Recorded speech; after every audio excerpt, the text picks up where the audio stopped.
பிடாரி என்றழைக்கப்படும் பிடாரி அம்மன் தமிழ்நாட்டில் வணங்கப்படும் தெய்வமாவார். பிடாரி கோபகுணம் கொண்ட காவல் தெய்வமாகும். சக்தியின் 9 அவதாரங்களில் ஒருவராக பிடாரி அம்மன் கூறப்படுகிறார்.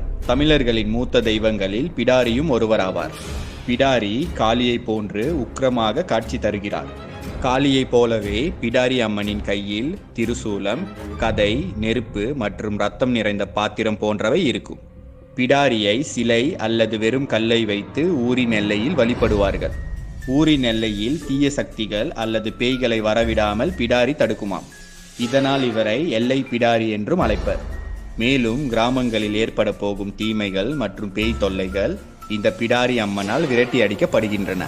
பிடாரியின் வரலாறு பலவாறாக கூறப்படுகிறது.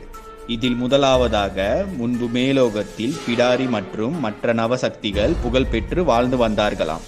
இவர்கள் அனைவரும் ஆணவத்துடன் நடந்து